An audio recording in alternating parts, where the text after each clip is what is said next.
A very good evening. I hope you have your pen and books with you. So let's start. The topic which we are going to deal with is gestational trophoblastic disease. Now, talking about the first one is the definition of gestational trophoblastic disease. Now, always remember in a simple word is if at all there are proliferative, remember proliferative abnormalities of the trophoblast. We know what is a trophoblast, right? Trophoblast. Okay. Along with that, if at all there is pregnancy, we call it to be that condition to be a gestational trophoblastic disease. So make it in a sentence. Gestational trophoblastic disease comprises a spectrum of proliferative abnormalities of the trophoblast associated with pregnancy. Now, when we are talking about gestational trophoblastic disease, it may be or it can divide or it may include. The first one is a hydatidform mole. Hydatid, that you already know, hydatid, right? Hydatidform mole. Okay, which is again divided into a complete one, or otherwise we can have a partial one. Okay, apart from that, we can have invasive mole. Invasive mole. Then choriocarcinoma. Choriocarcinoma. Okay, and lastly, what we can have a placental. So this is a placental site tumor. So remember, these are the a little classification of gestational trophoblastic disease. So histologically, the classification can be hydatidform mole, invasive mole, choriocarcinoma, and a placental site tumor. Okay, so these are the types of gestational trophoblastic disease. So once again, disease. So what is a gestational trophoblastic disease? The gestational trophoblastic disease is a spectrum of proliferative abnormality of the trophoblast associated with pregnancy.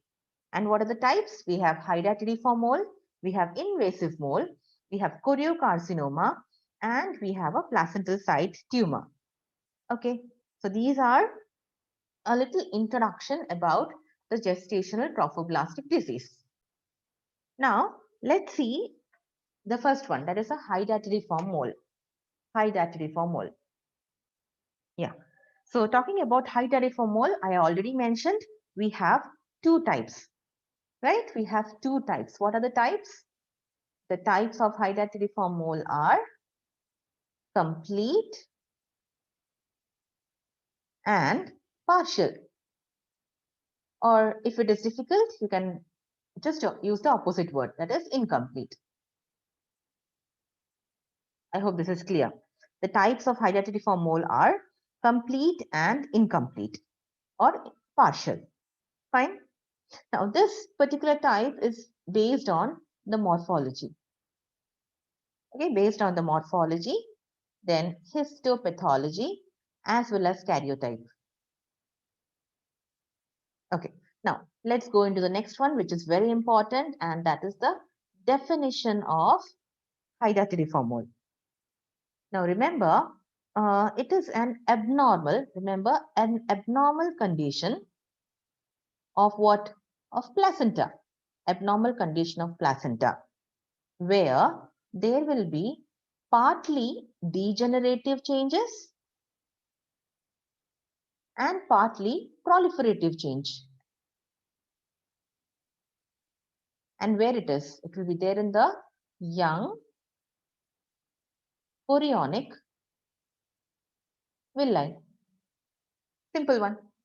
So hydatidform mole is an abnormal condition of the placenta where there will be partly degenerative and partly proliferative change in the young chorionic villi. Very simple it is. Okay, now because of this particular degenerative and proliferative condition, now there will be a formation of clusters. Remember, formation of clusters of small cyst. and that too of varying sizes. And at that point of time, you might have already dealt with the hydatid cyst, right?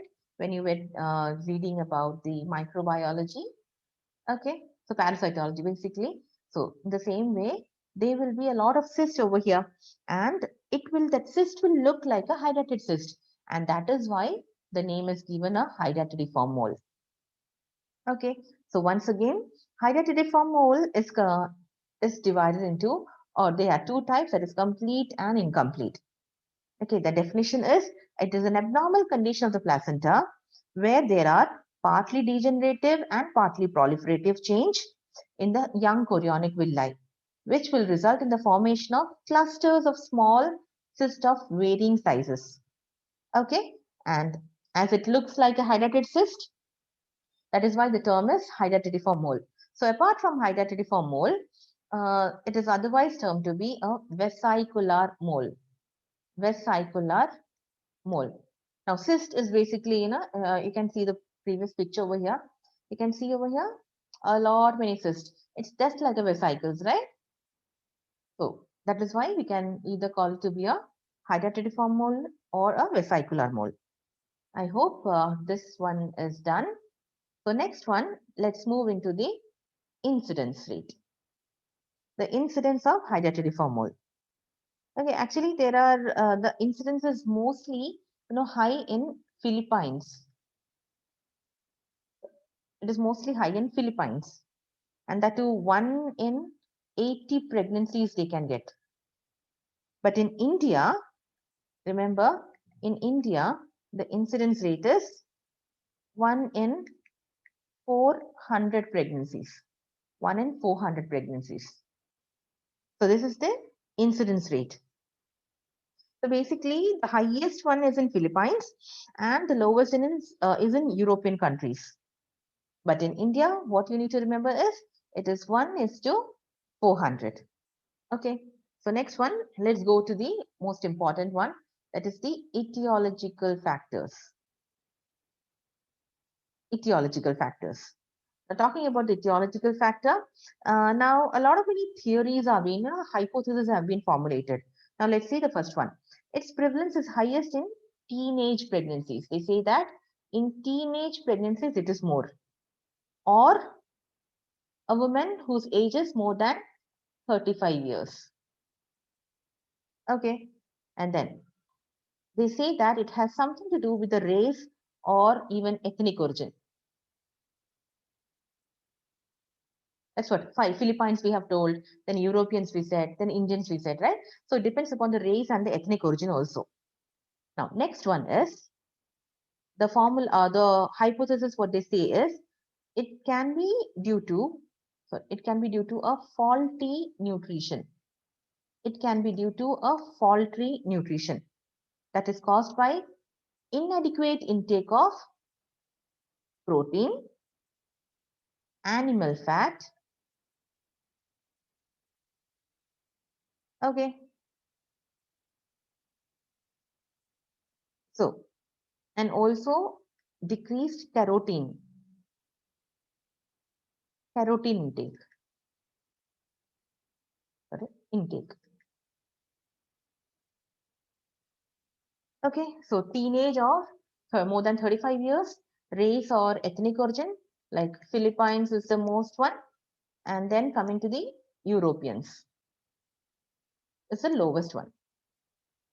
Then coming to the faulty nutrition, they say that a person who is having inadequate intake of protein and animal fat, or even carotene intake, they are associated with increased risk.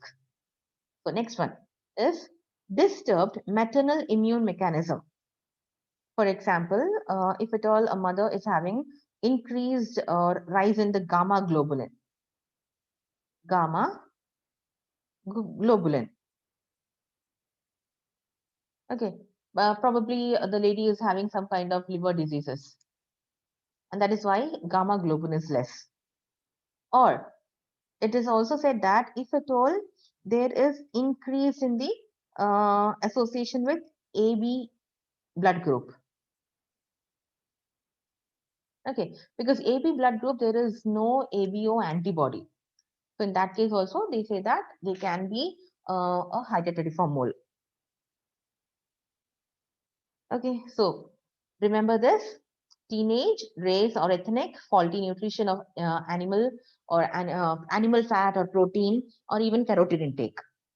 Okay, so next one is the increased gamma globulin due to some hepatic disease, and increased risk is seen in AB blood group because there is no ABO antibody in that.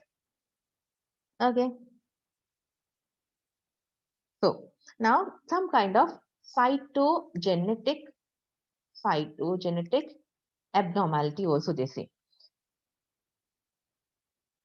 Okay, so in general, the complete moles. So talking about the complete mole, they have 46. So I'll write C a complete over here. Complete. They have 46 XX karyotype. Okay, the molar chromosomes are derived entirely from the father.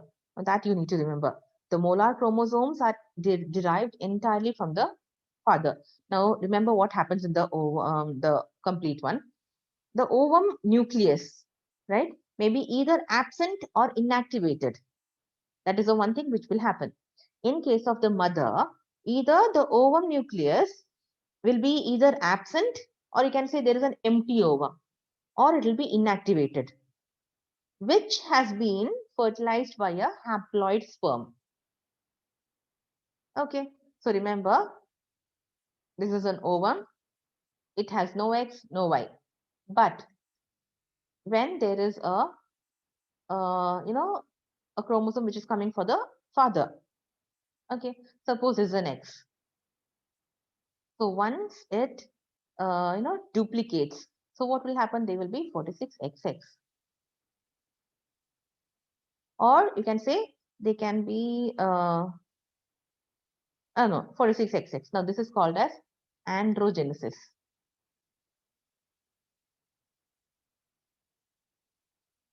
Now, this phenomenon is known as androgenesis. Once again, I'll tell you, some kind of cytogenetic abnormality is also being said, wherein the ovum nucleus may be either absent or inactivated. Now, that will be fertilized by a haploid sperm. A haploid sperm. Now, what will happen? It will then duplicate, right? It will duplicate its own chromosomes after meiosis. And that is why we have a 46, 46XX or 46XY. Now, this phenomenon is known as androgenesis. Okay, I hope this is clear. And the last etiological factor is a previous history of hydatidiform mole. So, if at all the lady is already having a hydatidiform mole in the previous pregnancy, in this pregnancy also she is having a high risk factor to get a hydatidiform mole.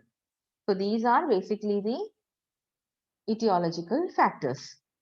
Okay, so next one, what we are going to deal with is the pathology.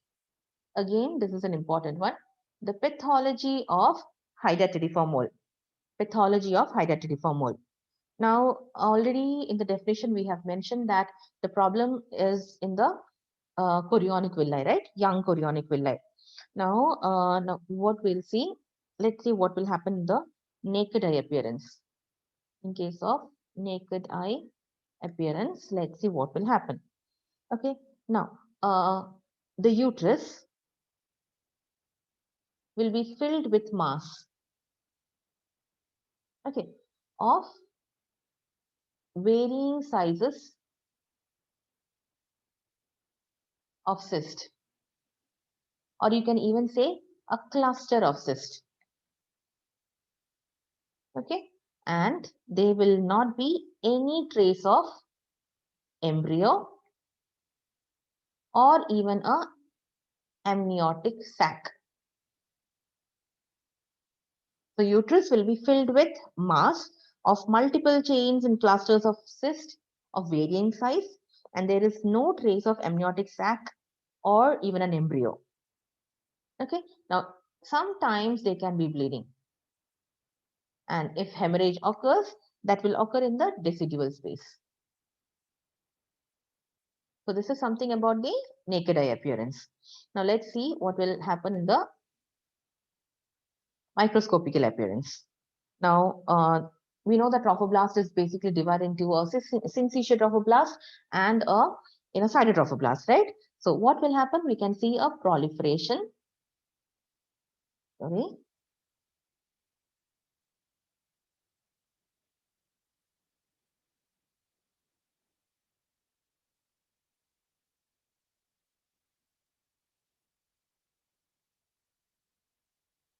Proliferation of the syncytial and the cytotrophoblast. Okay. And basically there is an epithelium, right? So that particular epithelium, there will be proliferation. So that is one thing which you can see. Also, we can see a thinning of, remember, thinning of the stromal tissue. Thinning of stromal tissue. And this is due to the hydropic change or hydropic degeneration. Okay. So next one, what we can see, an absence of blood vessels. They will not be the blood vessels in the villi. No blood vessels in villi.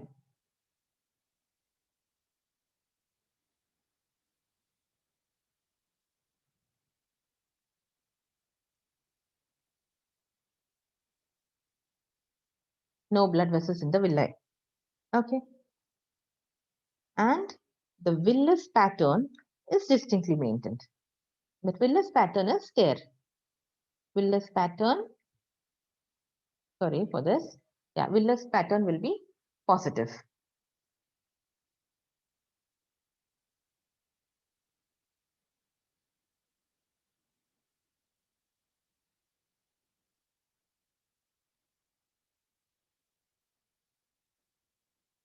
So villus pattern is present. So remember about this. Naked eye appearance, uterus will be filled with mass of a lot of clusters or a lot of cyst. Okay, there will not be any embryo, neither there will be a amniotic sac. And if at all bleeding is occurring, that will be in the decidual space. Now, microscopical appearance, there will be marked proliferation of the syncytial and the cytotrophoblastic epithelium, and there will be thinning of stromal tissue, and that is due to the hydropic degeneration. There is absence of blood vessels in the villi.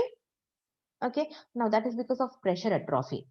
And plus, the villus pattern is distinctly maintained. Okay, so remember this. So this was about the pathology. Now we dealt with the etiology, we dealt with the pathology, and next one, let's come to the clinical feature. Now age, we have already mentioned, right? Age factor, we have already mentioned. It can be either a teenager or a elderly, that is 35 years. A lady who is more than 35 years. Okay, plus the lady will be giving a history of amenorrhea. History of amenorrhea of might be 8 to 12 weeks. Okay, now let's see the symptoms.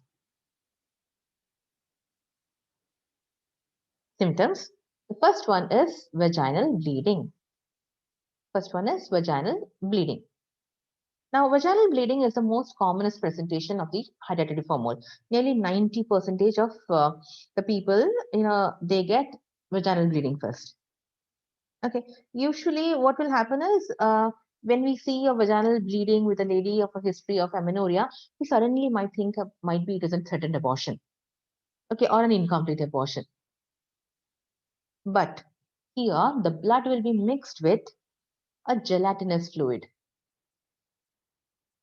Okay, gelatinous fluid and blood together. Now gelatinous fluid is from the ruptured cyst, and that is why the bleeding or the discharge will be a specific, we can tell it about as a white current in red currant juice. A white currant in a red currant juice. That is what they say about the vaginal bleeding. Next one is varying degree of abdominal pain. Abdominal pain. So basically there is a lot of cysts, right? So something, if at all it is unwanted in the body, what our body does, it tries to throw the, throw the particular unwanted thing. Okay, so first one, because of the proliferation and because of the cyst which is formed in the abdomen, the abdominal stretching will occur. So if at all abdominal stretching is occurring or uterine stretching is occurring, there will be an abdominal pain. Second one, we already mentioned there can be bleeding. So because of the concealed bleeding, again there can be abdominal pain. Third one, if at all it is a kind of cyst which is, invasive in nature. Okay, because of that there can be perforation of the uterus. So third one is because of perforation of uterus, there can be abdominal pain. Fourth one, because of infection. And fifth one, I already mentioned, we try to expel the things out. So uterine contractions to expel it. So first one is due to overstretching of the uterus. Second one is due to hemorrhage. Third one is due to perforation. Fourth one due to infection. And lastly, we have due to contraction. Next one, some other symptoms will be there, like constitutional symptoms, like the patient will be, always feeling sick, or sick kind of appearance will be there, or sometimes even the lady will be coming with vomiting. Okay, then the lady also can come up with breathlessness. Okay, so these are few other symptoms. And finally, there can be expulsion of grape-like vesicles per vaginum, like all those kind of cysts which is there. So basically, if you see, we have a cyst. Even this one same looks like a grape also, right? So grape-like vesicles will be expelled out. So other one symptom is expulsion of grape-like vesicles. Now from the vagina. So this is another symptom. So these are symptoms of hydrated formol. And one more thing I forgot to say is, even there will be, quickening which is supposed to happen. Will the quickening will happen? No, the quickening will not happen because there is no fetus in it. Okay, quickening will not occur. So next one, we are talking about the signs. So features of pregnancy will be there in the early months. First one, features of pregnancy will be there in the early months, but here the patient will look ill. The patient will look ill. Pallor will be present, and that is due to the concealed hemorrhage. And then there can be even signs of preeclampsia. I don't know whether preeclampsia is taken or not. Preeclampsia is nothing but, increased blood pressure, which is more than 140/90 mm of Hg, plus there will be proteinuria and edema. Okay. Plus, this is about the general features. Apart from that, the size of the uterus will be increasing. Feel of the uterus will be feeling elastic, and then fetal parts will not be felt, and even the fetal heart sound will be absent.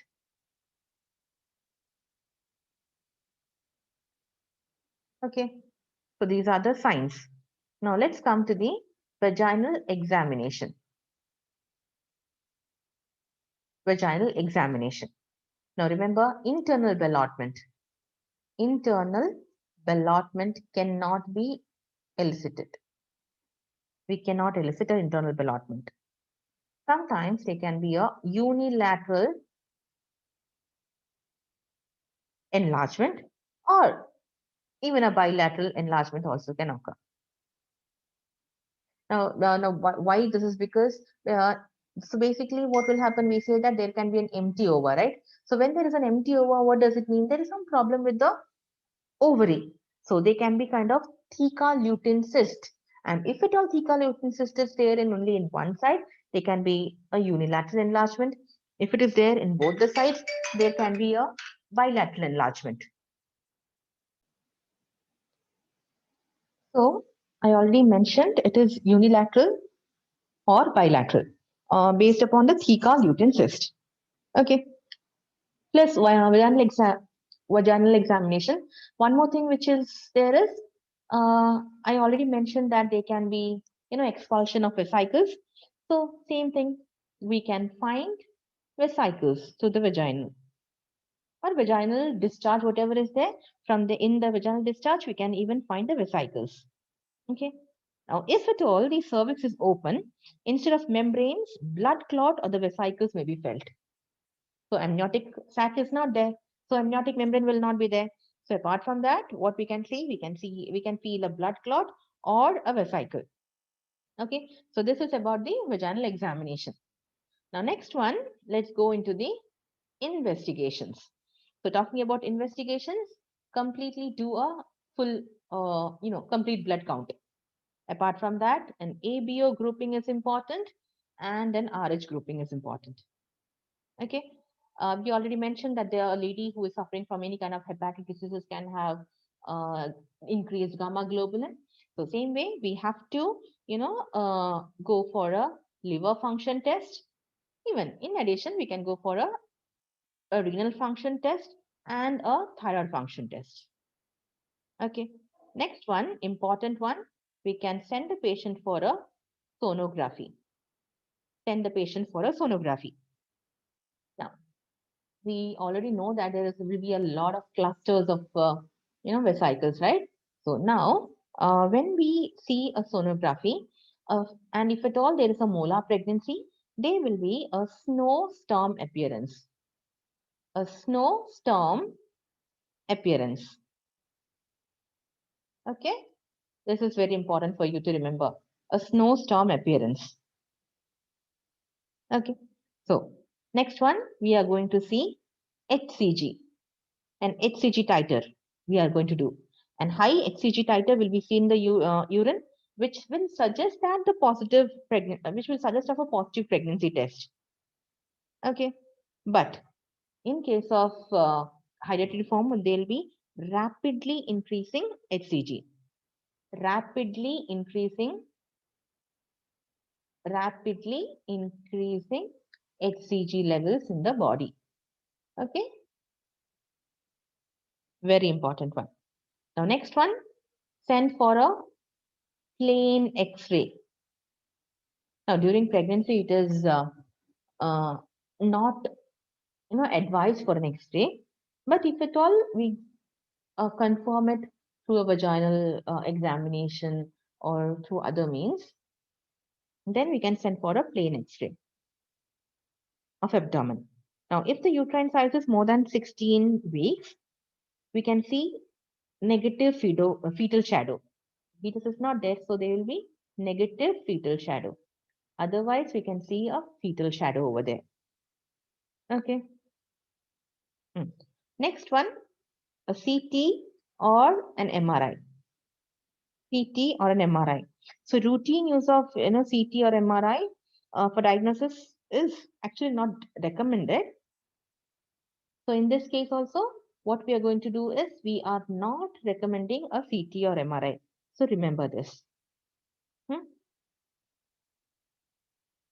And how, after all this investigation, how are we basically going to diagnose a hydatidiform mole? We are going to diagnose a hydatidiform mole by the histological examination. So remember, histological examination of the products. Histological examination of the products. Okay. So these are a little about the investigations. Next one, let's see about the differential diagnosis. Differential diagnosis. So the first one, we already mentioned, when there is a little of vaginal bleeding, people may think that it is a threatened abortion. So first DD is threatened abortion.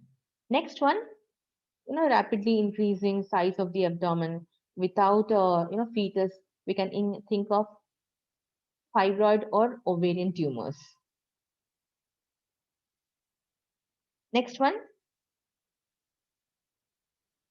if at all there is only one fetus, how the uterus is supposed to grow. This phytatiform mole, it grows a little more. So we can even think of, multiple pregnancy. So always remember, when we do a differential diagnosis before the investigations. Okay. So these are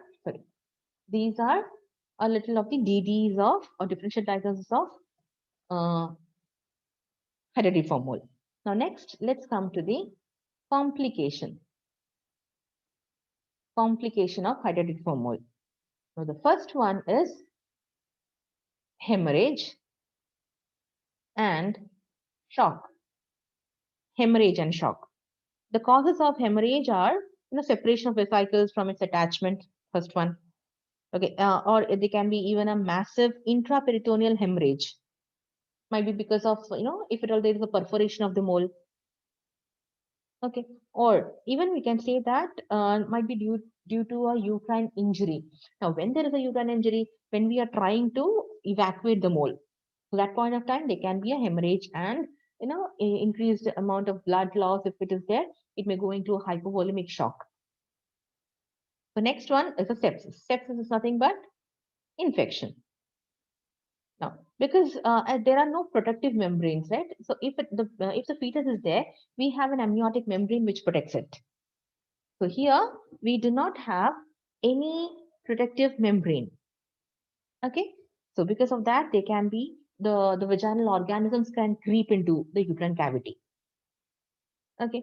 So that can be reason for a sepsis. The third one is a perforation of the uterus. Perforation of uterus. Now listen carefully. The perforation of uterus may be due to injury to the uterus. And what can be the injury? Due to a perforating mole. Due to a perforating mole. Okay. Next one, the perforation of uterus can be during the time of vaginal evacuation. There are two reasons why they can be perforation of uterus. So next one is a preeclampsia. Even though it is rare in case of hydatidiform mole, but it can be present. Next one is an acute pulmonary insufficiency due to pulmonary embolism.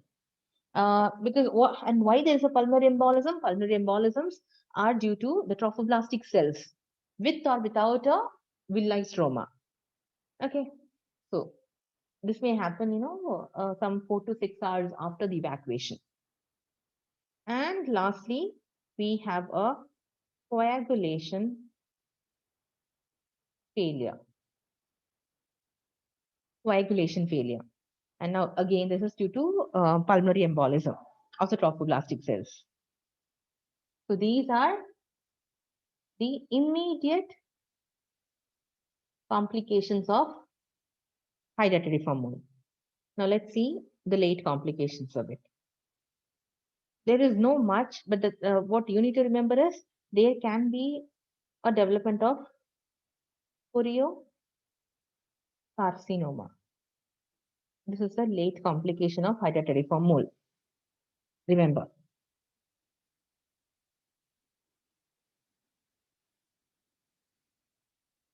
Okay, so next one we are going to talk about is the prognosis. The prognosis of hydatidiform mole. Now, immediate risk from hemorrhage or sepsis, they are markedly diminished. And that is due to, we try to diagnose everything early. So even hydatidiform mole also will be diagnosed early and might be due to an early diagnosis or even say a blood transfusion and even the treatment which we give. And because of that, the immediate risk will be from hemorrhage and all will be little less. Okay. So basically what they say is the improvement and long-term fetal long-term prognosis may be attributed to recognition of the risk factors or even a careful follow-up with the HCG level, or using some kind of cytotoxic drugs, or a proper treatment which is being given.